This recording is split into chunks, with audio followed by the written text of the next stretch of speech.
In this one, I'll be talking about the Alliance of Indigenous Nations, a member named Alfred Webre, who promotes something called C60 or Fullerenes. He's also apparently a futurist. So I'll be talking about the application of C60 or Buckyballs, Fullerenes in the convergence experiment, and I'll be showing Vatican support for transhumanism, as well as talking about the New Age, or New Age as I like to call it, as well as showing Sacha Stone's connection to the Alliance of Indigenous Nations, and covering his network a little bit and showing his support for the convergence experiment. So, to start off here, you have various names on this treaty, which this treaty has various fake nations and also different treaties of sorts that they apparently support, the Paris Agreement, UNDRIP, Nisara, stuff like that. So you have, Wabisca Mukla, otherwise known as Zane Bell, who I've mentioned before in prior videos, along with Sabina DeVita of the Knights of Malta, William Denby, David Grey Eagle, there's Alfred Webre right over here, and then also we have at the bottom here, going a little far, Joshua Daniel Lemons. So we'll be talking about him just a little bit. So Joshua Lemons was at this event in 2022 with different, doctors from the freedom movement, as well as the peoples of the Salmon, which had, Papoise or David Jeffries, the headsman, the head of the peoples of the Salmon, which is another, fake native group. And that's interesting to see here. He apparently unveils the truth about UNDRIP, yet he's part of the Alliance of Indigenous Nations, which, excuse me, was anticlimactic. He's part of the Alliance of Indigenous Nations, which support UNDRIP. And the thing is with UNDRIP, what happens is you utilize the term indigenous, but do not define indigenous, and you have it laid out so that land and resource rights can be claimed by indigenous people, and indigenous people can self-identify. Well, that means that really anybody can self-identify and try their luck at indigenous status, I guess. And so here you have this video with Joshua Lemons and Marcel Bissett, whose real name is Mark Zerwell. He's from something called the Peacemaker Society, private law trusts, and he as well is in support of UNDRIP. And Joshua Lemons says that he agrees with Marcel about his definition of indigenous. So here you have it. And then here you have someone named Serena Freedom Bear, whose real name is Serena Winterburn. And she talks about policy horizons and Crystal Vander Elst, but seems to leave out the fact that Crystal, who's the head of Policy Horizons, is also the head of the Global Foresight Group, which is a group that works with the UN, IMF, WHO, stuff like this. She mentions that the Biodigital Convergence is transhumanism, which is true. However, the fact is she has this little gold star option here, which plays into the task-based economy or token-based economy, otherwise known as the next digital economy or gig economy. And basically what happens is, in a desired work world for these technocrats, they want temporary task-based positions that people are competing for, and they compete for these task-based positions, and once they obtain them and complete them, they receive tokens on a virtual wallet, and this virtual wallet would be backed by, the blockchain, right? And these Web3 type of functions, Web3 is a synonym for blockchain, basically plays into that kind of, that function. What happens is the virtual wallet on the blockchain would be an NFT, which is a non-fungible token. It's basically a picture that holds data, and this picture would be your CRISPR DNA. CRISPR is DNA altering technology. So basically, in a nutshell, people would be competing for tasks, loaded tokens onto their CRISPR NFT DNA wallet. So pretty much that's what that whole thing plays into. So it's interesting that she talks about those subjects, yet she is supporting the gig economy. So anyway, to move forward, we can see, that she is tied in with Papois here, the head of the Peoples of the Salmon, and there's of course, a sign for different freedom groups like Action for Canada, Police on Guard, and Community Frontline Nurses, stuff like that. So here you have Alfred Webre. This is just a picture of him here. It says he's a graduate of Yale University, Yale Law School, and a former Fulbright scholar, taught economics at Yale University and constitutional law at the University of Texas. He's a former general counsel of the New York City Environmental Protection Administration, former director of the 1977 Carter White House Extraterrestrial Communication Study, and former NGO delegate to the UN. And he's the author of this particular website here, and I've used it in prior videos, but anyway, the point is that he is also, he's basically a futurist here that is in full support of the convergence experiment, as he's with this person here promoting C60 or Fullerenes, and they're trying to market it as a beauty product, I guess, or health product.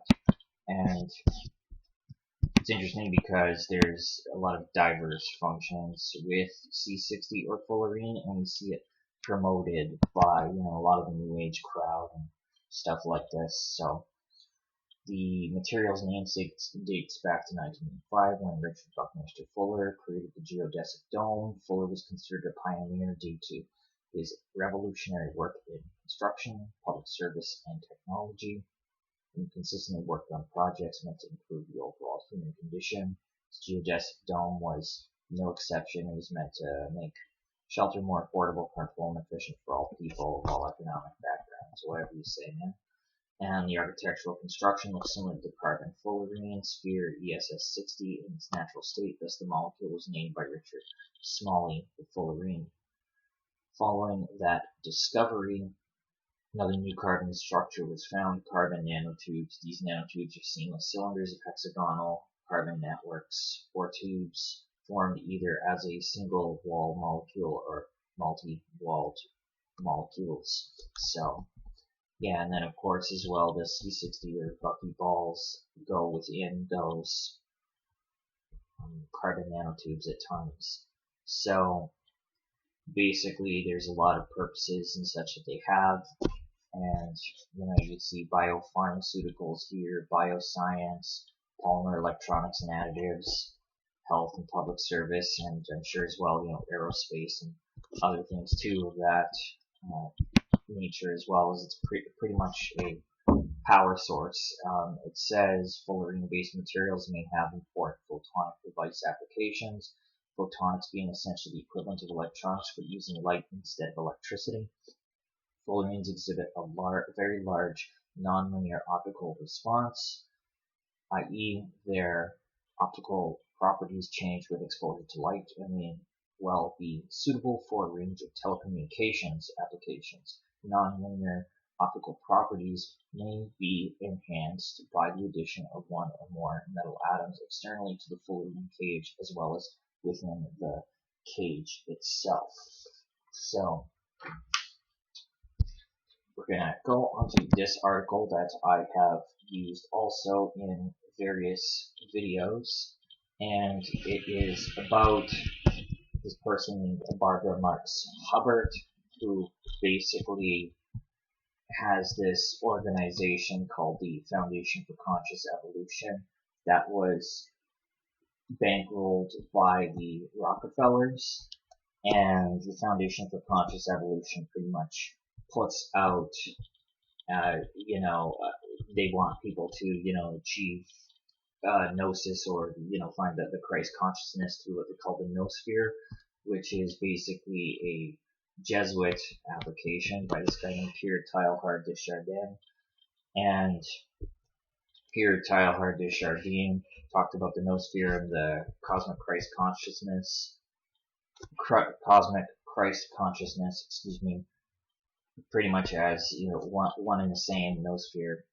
And so what happens is basically that's like a synonym for transhumanism, pretty much. So in some, Hubbard's vision of trans evolution to a super-organic cyber nervous system was inspired by the technostic prophecies of Pierre Teilhard de Chardin and the design science revolution of Buckminster Fuller. Teilhard de Chardin was a eugenicist Jesuit priest who preached a transgnostic gospel of spiritual or noetic evolution through the awakening of universal consciousness through the noosphere. Fuller was an eminent futurist and the godfather of the design science revolution, which prototyped synergetic models of evolutionary architecture, such as the geodesic dome. We're going to look into that a little more into probably another video in the future. Teilhard de Chardin and Fuller professed their faith in the cosmic Christ consciousness of noospheric evolution, which Hubbard likewise idolizes the crux of humankind's cybernetic evolution into a trans-technological collective. During Barbara Marx Hubbard, the person that runs the Foundation for Conscious Evolution I was mentioning, during Hubbard's 2015 speech to members of the Institute of Noetic Sciences, she traced the awakening of her consciousness evolution through her reading of Teilhard de Chardin's Phenomenon of Man. The minute I read that, I dedicated myself to the noosphere, derived from the pre-Socratic philosopher Anaxagoras' concept of the nous, which is the omnipresent mind of the cosmos. The noosphere is, according to Chardin, the tangential energy of the universe that is evolving through human consciousness. In Hubbard's speech at the 2015 IONS International Conference, she pontificated how, through the tangential energies of noetic evolution, the planet has grown a new nervous system in the last 15 years, and its internet, its Facebook, its Twitter, with 7 billion cell phones and counting. An enormous nervous system has been given, and it's open to us. In brief, Hubbard believed that the noospheric expansion of consciousness is evolving the human biological nervous system into an extended technological network of smartphones that are interlinked with internet social media by ostensibly branching human nervous systems collectively out through mobile phones, cross-satellite telecommunications. Online social networks are, according to Hubbard, building evolutionary stepping stones toward transhuman zenith, in which brain-computer interfaces and nanotech implants will unite human consciousness with the cosmic consciousness of the noosphere by merging organic biological intelligence with high-tech artificial intelligence. So,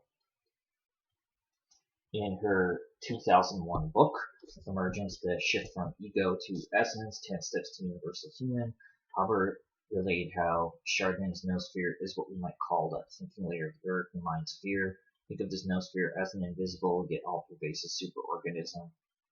Here, each of us lives much as our own cells live inside our body. The noosphere is comprised of our collective consciousness as well as the intelligence that is creating our extended bodies in the form of rapidly growing technology, including the internet, biotechnology, and nanotechnology. In her 2017 speech, Awakening the New Species in You at the Global Movement Purpose Summit in San Francisco, Hubbard declared that Chardin's noosphere is now the infinite nervous system of the planet, and there's enough of us now to wake up our planetary nervous system through high-tech AI, quantum computing, robotics, genetics, all of that being the power of our mythological gods. In sum, Hubbard believed that by harnessing biotech and nanotech robotics, genetically engineered human bodies can be melded with quantum AI, which will evolve human beings into transhuman cyborgs who can achieve godhood by summoning the collective consciousness of the noosphere through the Internet of Things and the Internet of Bodies, converting the biblical gospel of how God humbled himself to descend from heaven in order to be incarnated in the human body of Jesus Christ. Hubbard preached Teilhard de Chardin's transgnostic gospel of how humans must exalt themselves as gods by technologically evolving into ultra-human machine hybrids capable of ascending to the Christ consciousness of the noosphere. During her Ion speech, Hubbard relayed how Teilhard de Chardin professed that when the mind sphere gets its collective eyes, we will experience the Christification of Earth. And according to Hubbard, the Mind Sphere or Noosphere's collective eyes are being opened through the World Wide Web of Internet social media. In Hubbard's vision of the future, these digital social networks would spread across the globe and saturate the planet through what Fuller called the design science revolution. In the final equation, Hubbard's Fuller-inspired technotronic revolution will culminate in a no-end nexus of satellite telecommunications and mobile computer devices that will consciously evolve into transhumanist, Internet of Things, Internet of Bodies singularity, resulting in the so-called Christification of the Earth, which will appoint the collective human species as God on Earth. So, basically, while this all sounds, very hokey, the fact of the matter is that the truth is stranger than fiction, because with fiction you are obliged to stick to possibilities, according to Mark Twain. So here you have this guy named Patrick Johnson, who is the guy who's also chief engine on that list there. Going back over here, we'll find the name Chief Engine so I can show you, but this guy is part of the Alliance of Indigenous Nations, part of the Lightwave Indigenous Confederacy and Okanagan Indian Confederacy. So, Patrick Johnson, serial entrepreneur with a broad history in technology and customer service, and thanks to his late father, ethics and humility controls how he does business, whatever. And then Godspeed Technologies is what he is the CEO of here in particular, and they deal with IT, marketing, development, design, stuff like that. So then, and also something here called Lane Technologies, I guess. And so to move forward here, there's something called the Glove Satellite Phone, which basically is like, what happens is the ASMAN, I've done several videos on the ASMAN, which are part of the Alliance of Indigenous Nations, but they utilize the blockchain technology for this love pod or love phone, and they also utilize it for something called the Tumult Trust, which is basically like a cryptocurrency that apparently is backed up by natural resources, which they claim to be gifting people who join. So anyway, this love project, if you will, Love Project and Love Internet were created by the Okanagan Indian Confederacy, a First Nations grassroots tribe located near Penticton, BC, Alberta, in collaboration with the Chen family dynasty, an ancient tribe also known as Light Indigenous Confederacy. Love Global Wi-Fi and Love Satellite Network was launched skyward in 2018, and the den mother of the Okanagan Indian Confederacy is named Matriarch Q, according to 1837 Victorian seal, naming her the matriarch of this particular First Nations, and she's the Aboriginal chief of the Okanagan, formerly known as, she is the Aboriginal chief of Okanagan, and she apparently holds unceded Aboriginal Indigenous titles to this. I'm not exactly quite sure what all of this means here. It's a little bit new to me, but this, basically it says here to support the Light Indigenous Confederacy. She's declared her lands as a new territory called Country of Light, whatever. And so basically the point that I'm getting at is that Matriarch Q, the Chen family, and Godspeed Technologies have pretty much joined forces, and Okanagan Confederacy has further strengthened its network of the love rollout love via treaty with the Alliance of Indigenous Nations and the ASMIN, which actually stands for Initiative Exclusive Métis Indigenous Nation, Turtle Island, with the completion of peace, if you say so, right? And it says with the completion of peace as the mission statement of the Love Project, tribes have come together to release light, love, and joy for all walks of life in the form of evolutionary technology. So, and this kind of a thing actually plays into what Sasha Stone spoke about a little bit in the video where he addresses the Alliance of Indigenous Nations, and he speaks about Rainbow Warriors, as he calls it. So, and basically this is just like a new age way of talking about the biodigital convergence with, I guess, added fake natives into the mix here.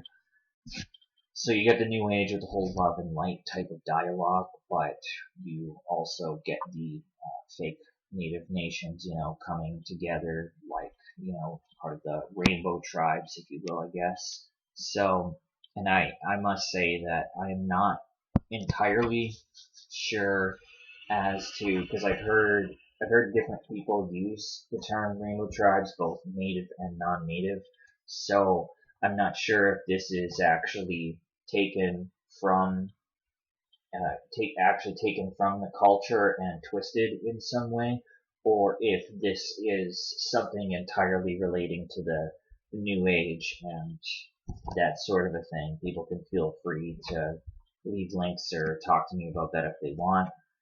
So here basically this is talking about the Love satellite smartphone here, and this guy is Patrick Johnson, or Chief Engine as he calls himself, and then you have Steve Fentel here. So an innovative community emerges connecting users in the digital economy with enhanced blockchain privacy and security. Yeah, if you say so. So I want to say that I've already spoken about the Love satellite phone, and to just talk a little bit about the blockchain as the backbone for smart infrastructure. This person named Melanie Swan, who runs the Blockchain Institute and is part of something called DIY Genomics. She's also part of the IEEE, one of these standards organizations. And she has an article she wrote entitled Transhuman Crypto Cloud Minds, where she states that a node, which she's using that term in terms of context for a device that's used to access the blockchain, is no different from human beings to machines.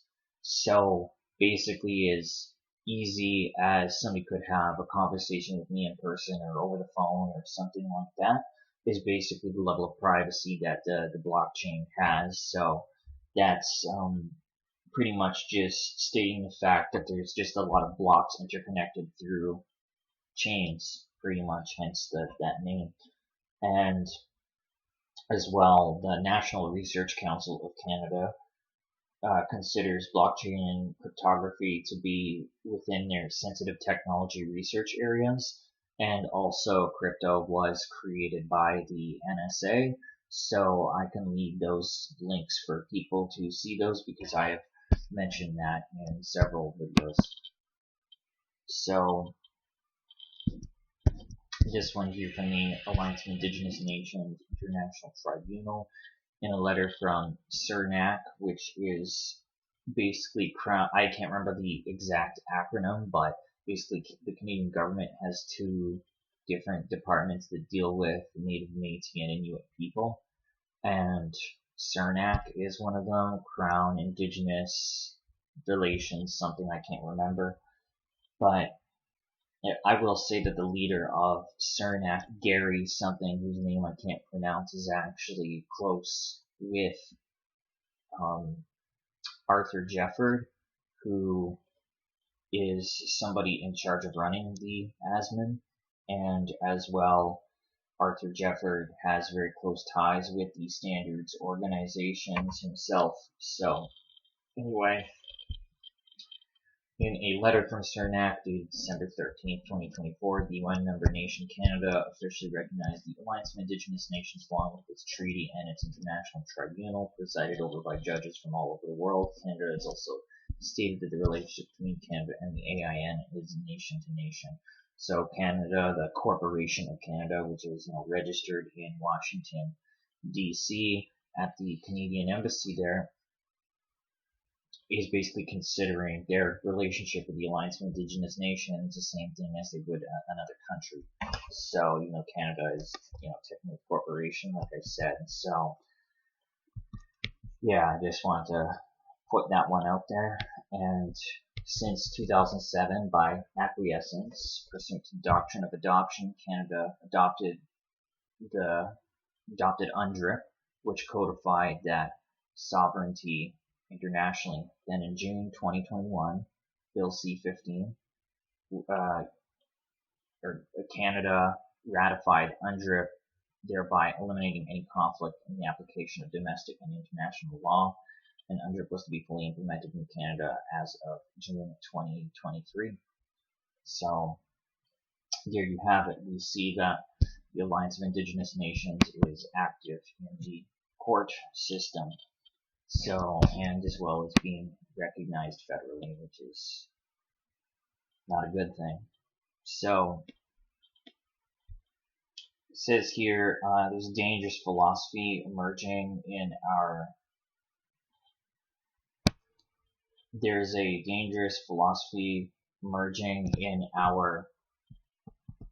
fast-paced, technology-driven world, of which most people are totally unaware. And yet that Francis Fukuyama, economist at the Johns Hopkins School of Advanced International Studies, was asked what idea posed the greatest threat to the welfare of humanity. His answer was this philosophy. And yet I am positive most Catholics have never heard of it. Catholics certainly do not realize that they are being fed a steady diet of images in popular media that play right to the more seductive aspects of this ideology. What is it? It's transhumanism. What is that, you ask? Transhumanism is a philosophy that seeks to use technology to surpass treating or preventing disease and use it to enhance otherwise healthy humans beyond natural capabilities. Transhumanism sees technology as a way to direct the evolution of humanity into something other than human, the transhuman meaning beyond human, into the transhumanist medical devices like drugs, artificial limbs, and genetic engineering are tools not just to heal the sick and injured, but to create technological utopia where you can be beyond human. And it says that transhumanists envision a world where you can leave your ignorant, weak existence behind and enhance your way to being super smart, super strong, super happy, basically superhuman, and they desire to replace perfectly healthy eyes and limbs with artificial ones or genetically modify themselves or their offspring to be unnaturally strong with unheard of IQs or merge their minds with AI. And their goal is to create a new species of post-humans where human limitations, including death, are a thing of the past. And Ray Kurzweil, who's a guy I think that works for Google, he's another psychotechnocrat, I guess. In his book, The Singularity is Near, widely accepted as a pivotal book in transhumanist ideology, predicts we will become so intimate with our technology that we will not be content to simply use cell phones and computers. We will integrate technology into our already healthy bodies. Kurzweil describes a human body version 2.0 that will be mostly non-biological, where nanobots replace our lungs, nervous and digestive systems, and the enhanced human 2.0 could run an Olympic sprint for 15 minutes without taking a breath, eat anything and never get fat, have super intelligence, create any virtual reality, including a virtual lover, inside the nervous system at will, and most importantly to Kurzweil, human 2.0 will never die. Well, it's interesting because Japan uses the term society 5.0 to describe I guess transhuman society. So here now we have Sasha Stone. And so actually before I get to him, sorry, I just want to say that the reason why I read a Catholic article was just because Sabina Devita is part of the Knights of Malta, which, I guess people would look at as a Catholic organization, but any entity of sorts have its elements that would appear to even contradict its very function. And, the Jesuits are an example of that with the whole, Christ consciousness thing. Yet, according to Christianity, Christ is, apparently supposed to be the Son of God or the same as God, coming down. And so more like an external figure rather than being something that is internalized with the Christ consciousness. It's like blasphemy in the sense of looking at the religion, right? And I'm not religious, I'm not Catholic, but my point is that the Jesuits are just a contradiction toward, what Catholicism is supposed to be, apparently. And as well, they are involved in this agenda and have been for a very long time, and probably since their inception. And as well, the main root of this, a lot of people look at the United Nations, right? But when you look at these different technocrats, organizations and stuff, they follow the UN Sustainable Development Goals. So they use the United Nations lingo and stuff like that, and the standards organizations do as well. But what the standards organizations do is develop and regulate the use of different technologies and the implementations of them. So, and every country has standards organizations which have, engineers and scientists, doctors and stuff like this that are actively working on the convergence experiments. So, and that's what these standards organizations do. You have the ISO, the International Organization for Standards, for Standardization, and then you have the IEC, the International Electrotechnical Commission, and then you have the IEEE, which is basically like, I can't remember what the acronym is in and of itself, but it's just another standards organization. And then you have the technical committees, which is like ran by one country's standards organization, and then there are other countries involved in this technical committee, right? Such as the Blockchain Technical Committee or Cybersecurity Technical Committee, which, by the way, have Israel and Palestine sitting together. How does that make sense? You tell me. A war's theater. So, anyway, here we have Sacha Stone, and he, addresses the Alliance of Indigenous Nations, and he, as well, he brings up the Rainbow Prophecy and things like this. So, which I think that, anyway, Sacha Stone here, I just want to say, like, I have mentioned him in prior videos. And, I've showed his ties to the UN, being involved with the MDG awards. It's just a prior term, Millennial Development Goals instead of Sustainable Development Goals. And spoke about, the NGO he runs called Humanitad, and the ITNJ, the International Tribunal for Natural Justice, which is his, fake court, I guess, or, fake court that he's a part of, and how they make testimonies of this particular thing. We'll wait for the screen to light up when I say this thing right here. I'm just not going to say that, but people, have a visual now for what I'm talking about. So basically what happens is that horrendous thing basically gets brought through the ITNJ, and they take testimonies of people to the United Nations, which is an organization, as far as I'm concerned, is likely involved in that very same thing.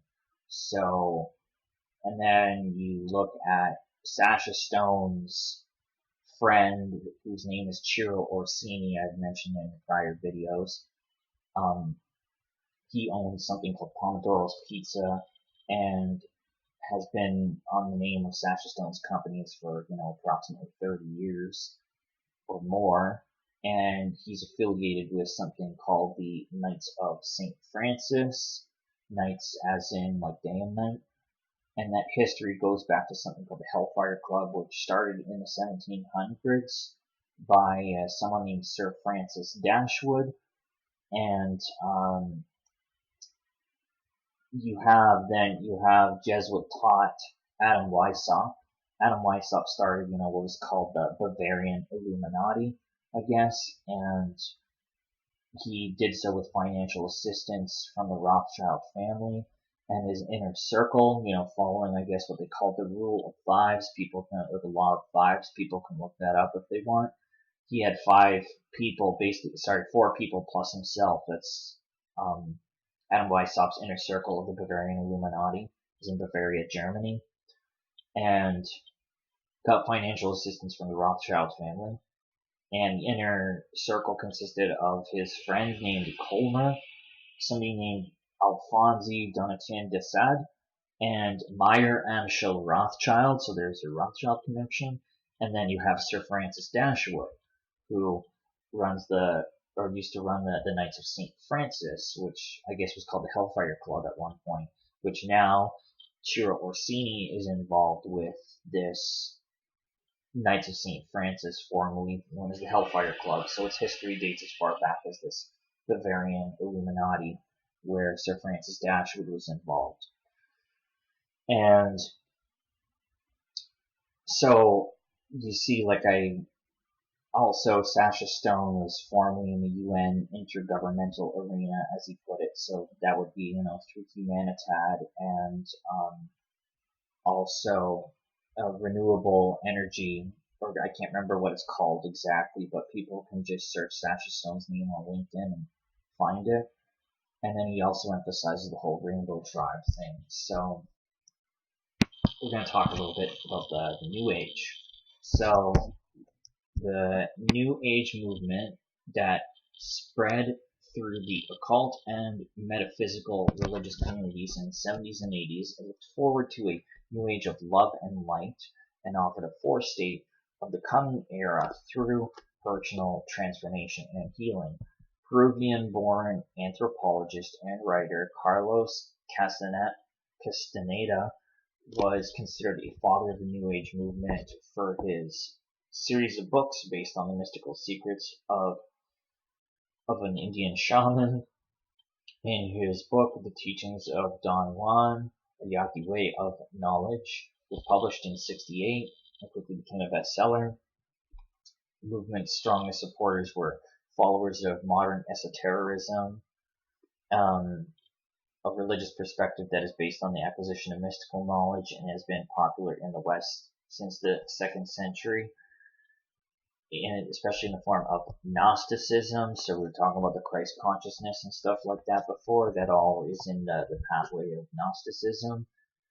And then ancient Gnosticism was succeeded by various esoteric movements through centuries, including Rosicrucianism in the 17th century, and Freemasonry, Theosophy, and ritual magic in the 19th and 20th centuries. So basically, just a little brief history lesson for you about Freemasonry is that basically the Rosicrucians infiltrated what were called operative lodges. You have operative and speculative masonry. Operative refers to knowing a trade, so different towns and stuff had their own lodges where people would have a designated trade and stuff like that. So, one town might not even have, access to a certain trade, and then another would, and this is how, people, kept an element of secrecy, and those trades were known through a handshake that somebody did.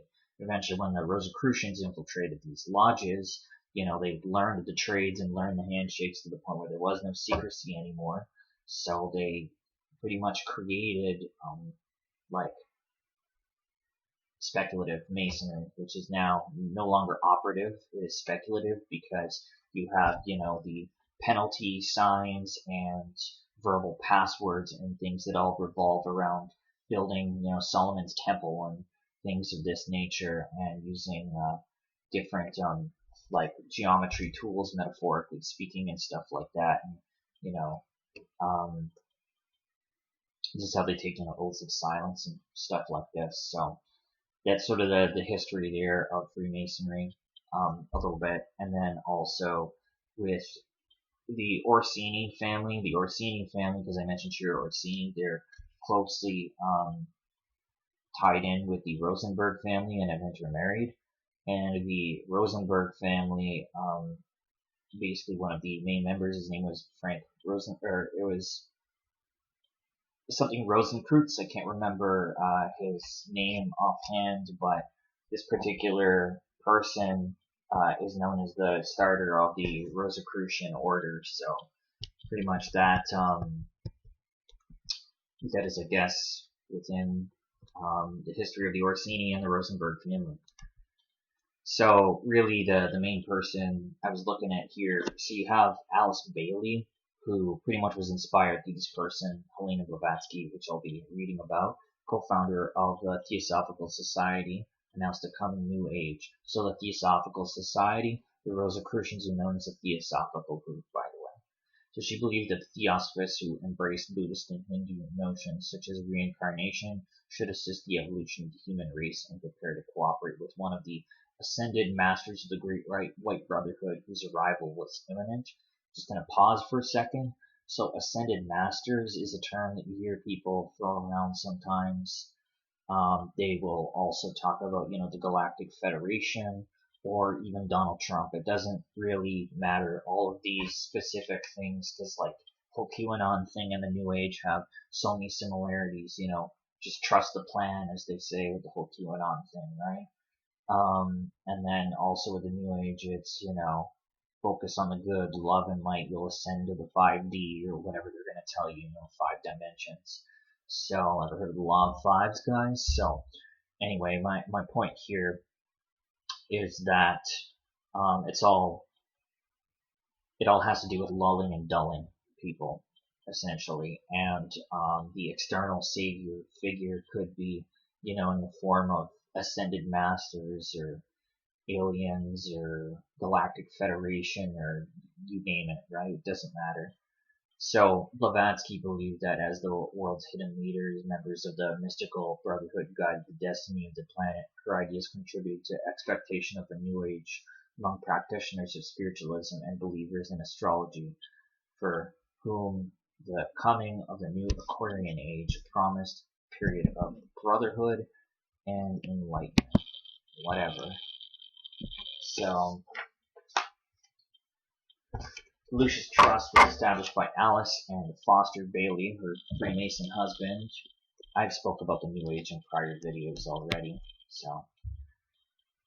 And the Lucius Trust was established as a vehicle to foster recognition of the universal spiritual principles at the heart of all work to build right relations. The trust was incorporated in the state of New Jersey in April 1922. April 5th, 1922. Separate limited company Lucius Trust Ltd. was established as an educational charity and incorporated in the UK in 1935.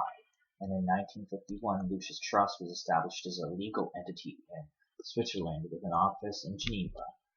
Publishing company, initially named Lucifer Publishing Company, was established by Alistair and Foster Bailey in the state of New Jersey in May 1922. To publish the book, Initiation Humanitad Solar, the ancient myth of Lucifer refers to the angel who brought light to the world, and it is assumed that the name was applied to the publishing company in honor of a journal which had been edited for a number of years by Theosophical founder H.P. Blavatsky. Yeah, Helena Blavatsky.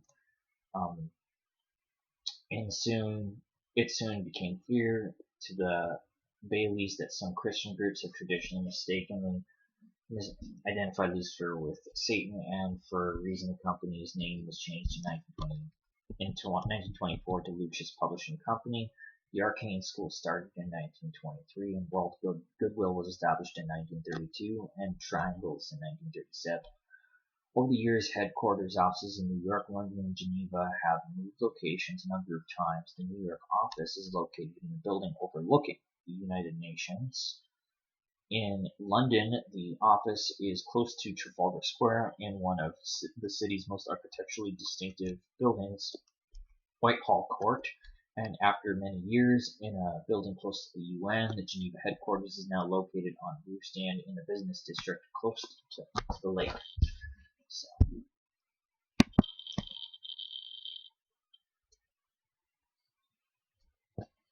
So Sasha Stone, here we go.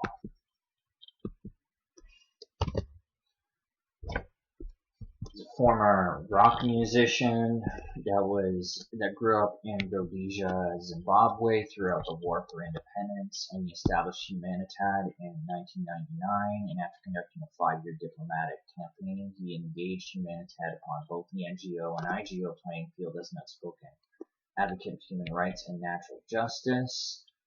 And he's instigated peace initiatives and education programs and has lobbied against human rights abuses in different parts of the globe and continues to prosecute for the protection of breakthrough innovators, scientists, and doctors. He founded the New Earth Project, and the world's most integrated movement promulgating sustainable, sovereign, self-determining communities. It operates as a universal trust engaging micronations by treaty and exists outside of fictitious enclosures dreamt up by self-serving corporation, governments, and institutions.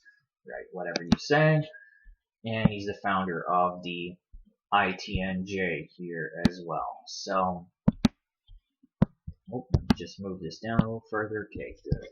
Now, Humanitad on SourceWatch here is described as an international, non-governmental, non-profit, self-funding organization committed to the promotion of interfaith and intercultural tolerance and fellowship between all nations and faiths. We do this through global arts and cultural exposition, education, and the facilitation of coherent and progressive exchange amongst international leadership. Okay, well, we'll just take a look at some of the people here. So you have, Sacha Stone as the founder. We're going to be looking at Nancy Ash as well, and some of the others here. And so, yeah, and then you have the ITNJ over here as well. And of course, like I mentioned, testimonies of that horrendous thing I looked at earlier. I have to leave this video on YouTube, so I apologize. Those testimonies are literally sent to the UN, and as far as I'm concerned, I haven't heard of any arrests being made, so it sounds like a data harvesting operation, honestly. And also exploiting people for the terrible things that have happened to them. So, now to talk about John Cleverly. Nothing clever about this guy here.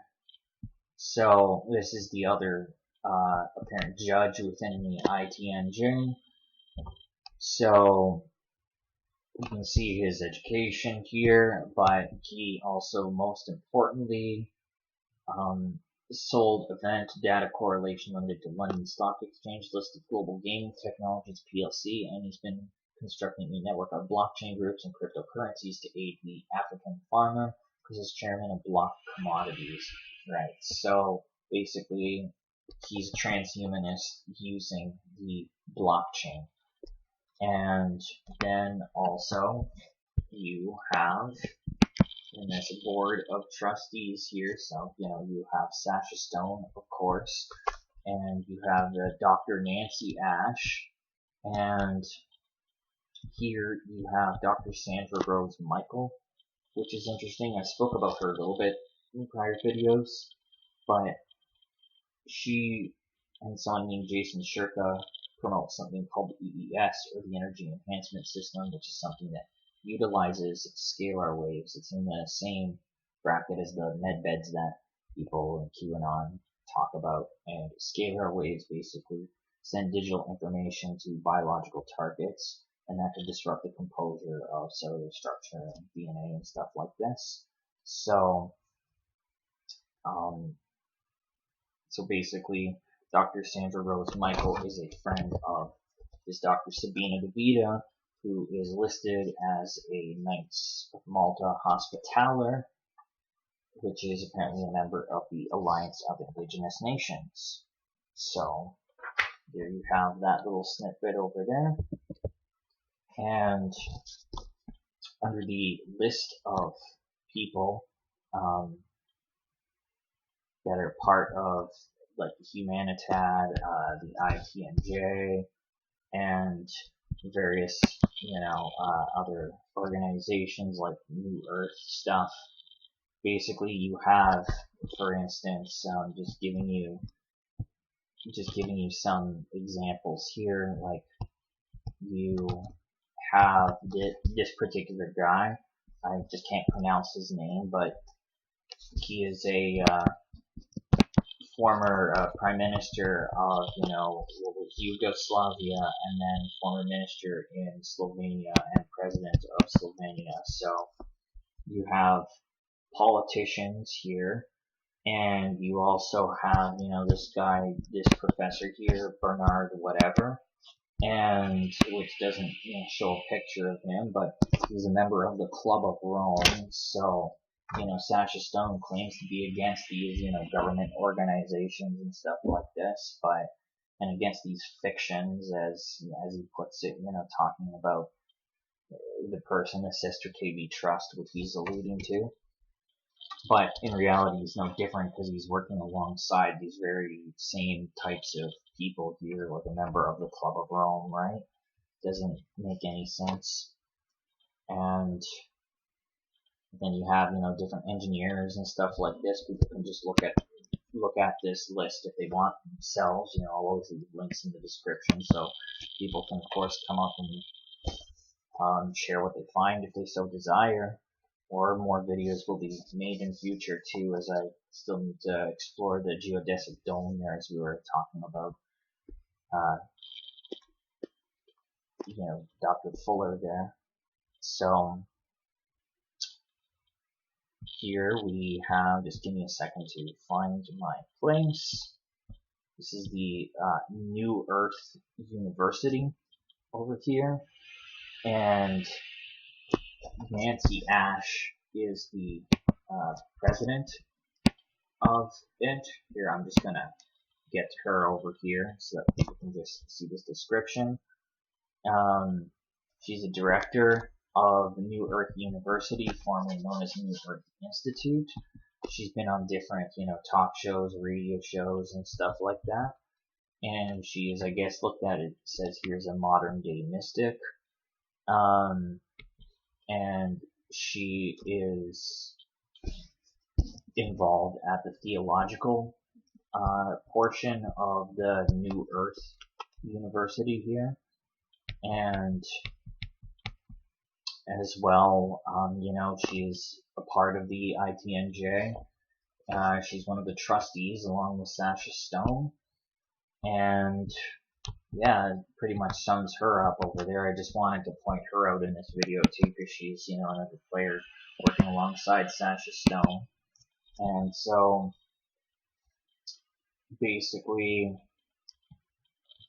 that would sum her up. So, just want to see if is there anything on this page that I would like to discuss. No, I don't think so. I think that's just a useless link I put in there. So, here you have different products that is sold by New Earth Horizon here. And so, whoops, I didn't mean to do that. And with their various products here, you pretty much have like what are called, Lightwave energy patches, which we'll be getting to, and then there's also different Biophotonic devices. So it's interesting because there's kinds of Biophotonic devices manipulating people at a cellular and DNA level. It's interesting because scalar waves pretty much do the same thing, and this is all through photonics, and then also C60 does that as well. So I guess I'll just move forward here just because that's just very slowly loading, unfortunately. But Lightwave energy patches are novel, nanoscale, semiconducting, biomolecular antennas that, when placed in the oscillating bioelectromagnetic field of the body, resonate at frequencies in unison with certain biomolecules in the cells and signal specific metabolic pathways to accelerate fat metabolism. So, pretty much for me to put this in layman's terms, an antenna is being shoved into the body and used as a power source is what's pretty much what's happening. So, and then these biophotonic devices here, these things here. Just hope it loads. Sorry about the time here. But basically, yeah, this company here, Biophotonic, that is privately held. They work with the New Earth University, and I guess their products are sold through it. And it says are cutting edge smart wearable devices. That should be more than enough of an indication for you to walk away. Smart wearable devices integrate bioresonance and EMF shielding technology, empowering you to optimize the human body across multiple levels from the brain and emotions to cellular and subcellular realms. These devices enhance the body's natural capabilities to repair and detoxify, supporting peak performance and offering comprehensive biofield protection. Right? So, pretty much, like, it's a photonic power source that is manipulating your emotions and your body at a cellular level, and they try to say that this is EMF shielding and, use scare tactics pretty much to make you get the product, right? And it's in the form of, this whole problem, reaction, solution scenario is like you take something that, might cause, damage, like different types of EMF, like people will point at, like, 5G towers, for instance, and they'll say, hey, take this device and it'll protect you from EMFs, but in reality, it's just a biophotonic device that is already enhancing what a 5G tower is doing, pretty much, which I don't know too much about 5G towers. I really can't talk about that, but it's like, it's no different than, somebody telling you that the, DVOC, that word back, people can say that backwards to see what I'm talking about. It's a word I can't use, otherwise my video will get shut down, but take the DVOC shots, right? Is people will try to sell you, a detox from that so as to hold a problem, and then we react to it, and then the artificial solution is given in the form of biodigital convergence technology, right? So it says here, biophotonic sensors and systems are optical devices. Sorry, reading the wrong part here. Biophotonics is an interdisciplinary field involving the interaction between electromagnetic radiation and biological materials. So there are various, wearable technologies that all have to do with photonics in and of itself. So, but like I said, it's the photons are the use of light in place of electricity, so they function as a sort of power source. So, let's see here. This is, I think, the page that I wanted. Yeah, so it says here that it's the biophotonics is the use of light to study and manipulate biological systems. It's of crucial importance for scientific diagnostics and healing. If you say so, researchers can use light-based technology to study motile and molecular structures in unprecedented depth.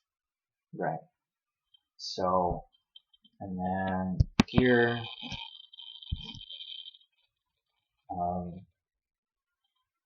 this paper goes on to state there is a need for standardization in modular biosensor architecture to better manage input and output communications. Biosensors translate biological data into a digital format to enable bi-directional communication. Light is an area of intense investigation for facilitating this communication through photoregulated protein coding and CRISPR. Look around and see what you uncover when you search for biophotonic communication and photonic edge computing. I think we must give careful consideration to possible intersections of remote monitoring of healthy people through wearables and vivo deployment of nanosensors, biophotonic communications, edge computing, and alternative energy generation, storage, and accounting on blockchain. So the person who wrote this is very intelligent. Her name is Alison McDowell, and I would suggest that people look her up. And this website, Wrench in Gears, has several articles and such like that. She as well addresses the C60 issue. So in order for this new quantum Internet of Everything to function as imagined, transmission rates of data need to be far beyond our current technologies. Is the need for speed and the immense scope of ubiquitous computing, the takeover of natural bioelectrical systems that is driving the shift from the age of electrons to the age of photons. The authors mention Voigt Lab as a leader in synthetic biology programming needed to adapt biology so that it can interface with electrical engineering. The Voigt Lab is an initiative of the MIT Broad Foundry funded by LA-based housing and insurance billionaire Eli Broad, who's also active in predatory philanthropy targeting education, privatization, and ed tech, and served on Berggrun's California Blueprint Committee in 2011.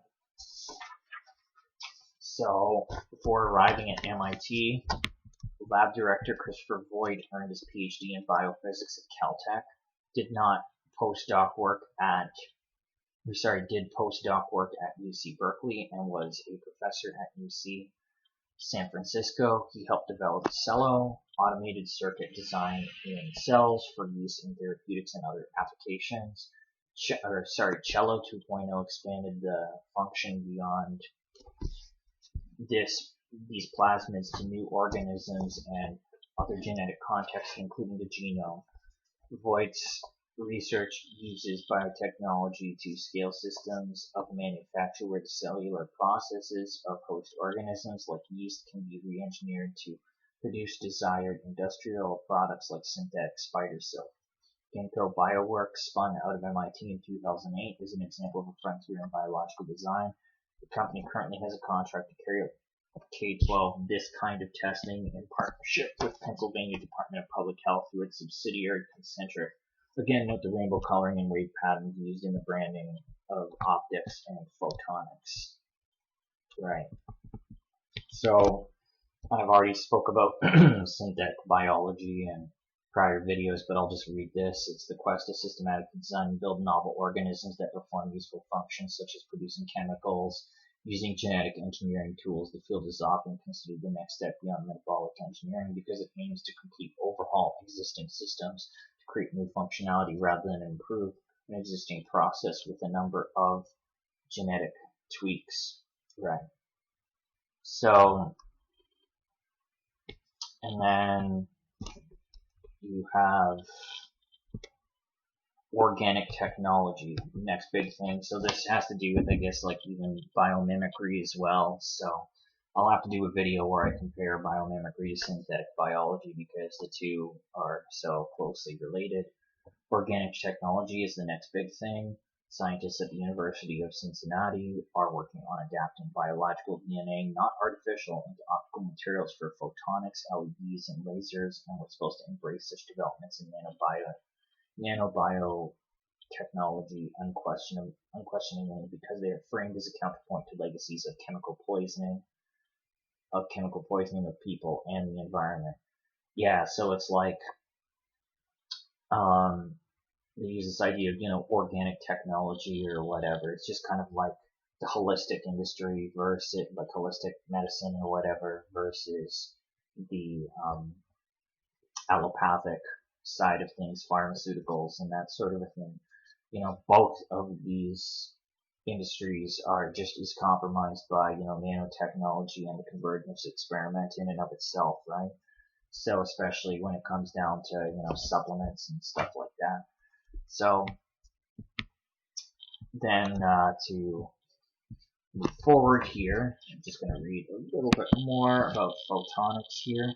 And this is a very big subject that can be covered in much greater depth than I'm even speaking about here, because the application for it is immense. And there's always, of course, cross-referencing and connections between areas of the convergence experiment. So fiber optic networks are a prime example of photonics application.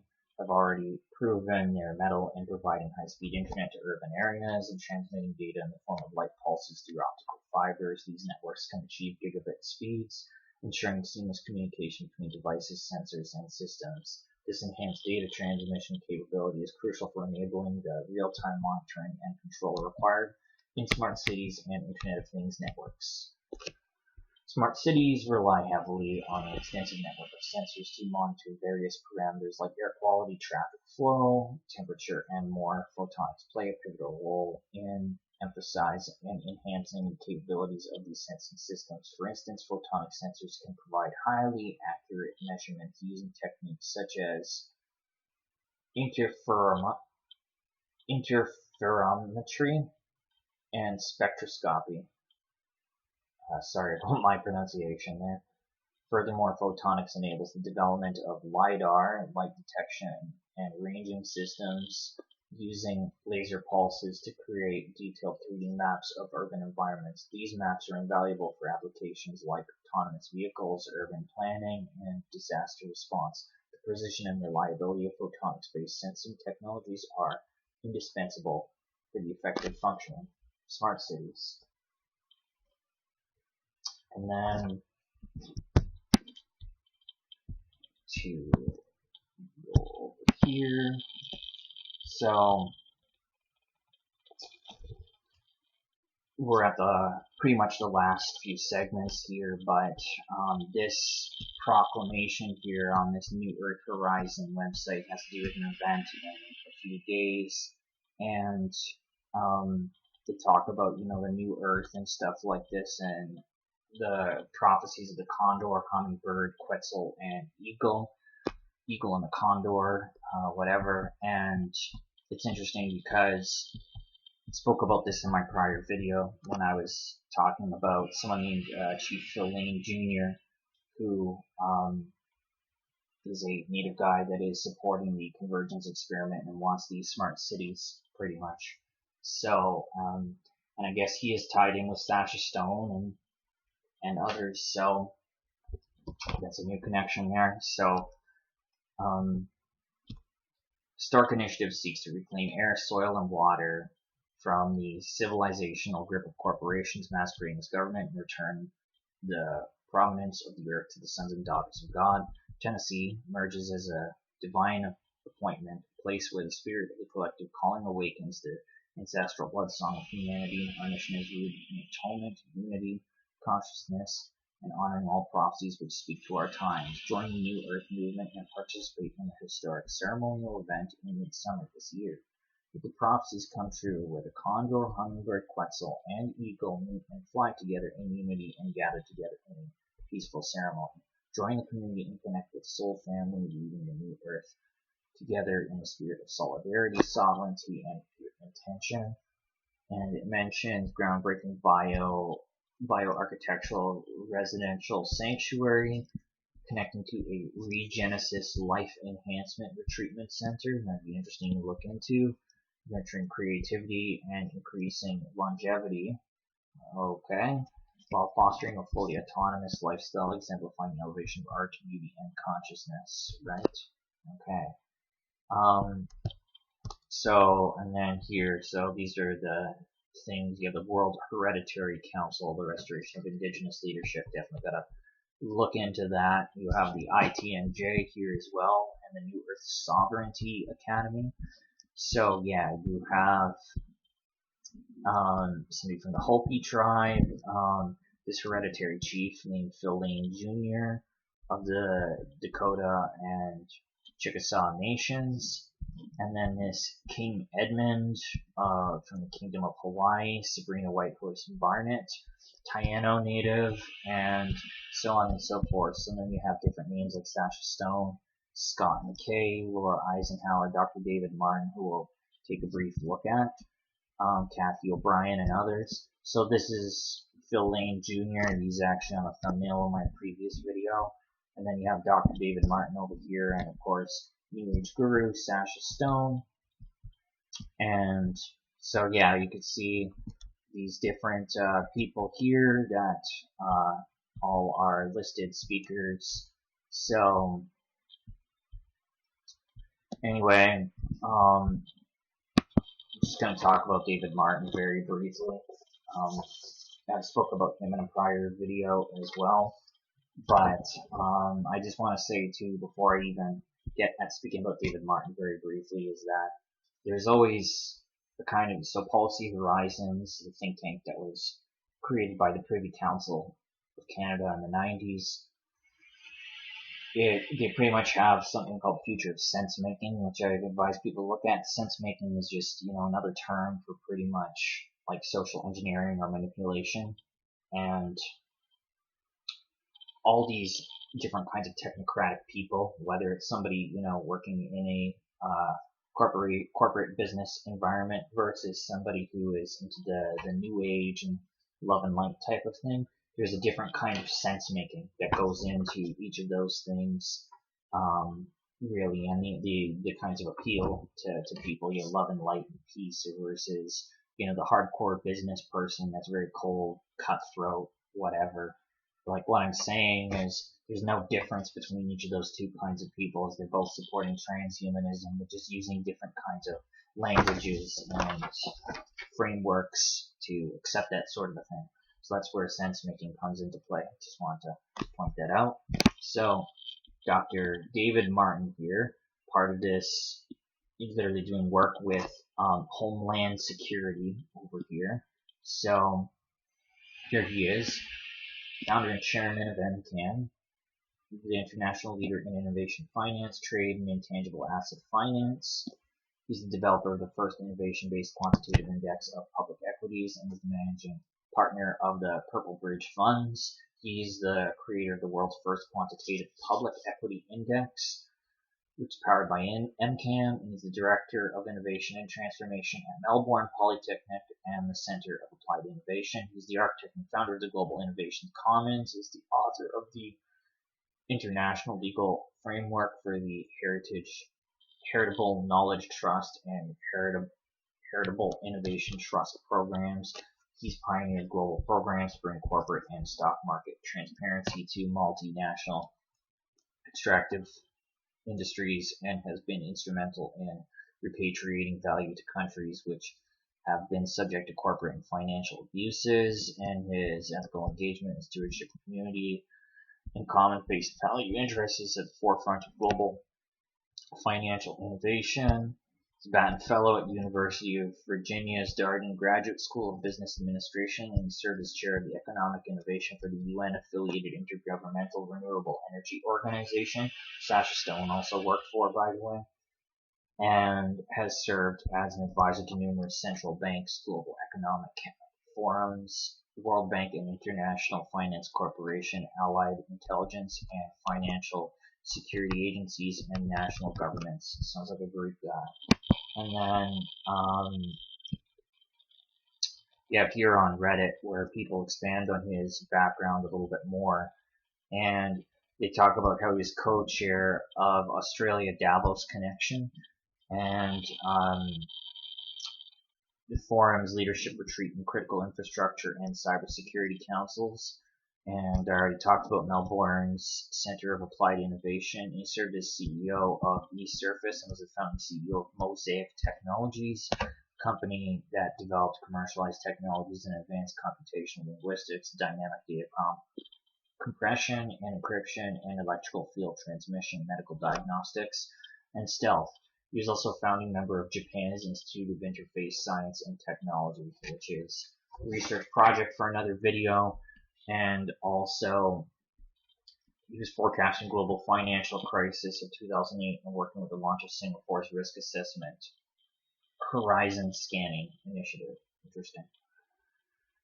So, there you have it pretty much. You have this rainbow tribe, if you will, which is a mix of, well, these fake native groups and new age gurus and stuff like this, and also, I guess, some degree of native people as well. I mean, so it's interesting to see that correlation, I guess.